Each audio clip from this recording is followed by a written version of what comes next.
आज शिवसेना भवनासमोर शिवसेनेचे पक्षप्रमुख आदरणीय उद्धवजी ठाकरे साहेब, शिवसेनेचे युवासेना प्रमुख माननीय आदित्यजी ठाकरे साहेब, शिवसेना नेते आदरणीय दिवाकरजी रावते, अनिल देसाईजी, अनिल परबजी सगळे उपस्थित आहेत. आपण सर्वांनी या स्वातंत्र्य दिनाच्या सोहळ्यात सहभाग घेतल्याबद्दल मनापासून धन्यवाद.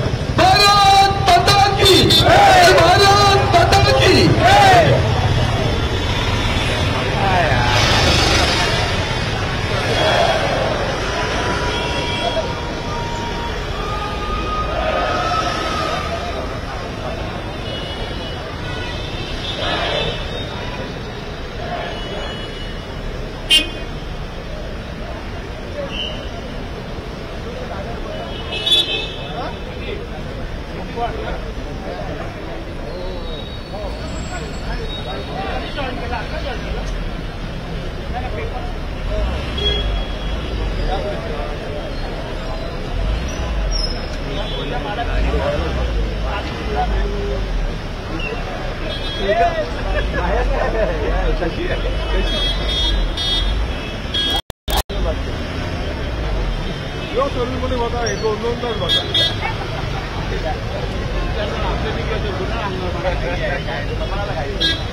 देशाच्या 78व्या स्वातंत्र्य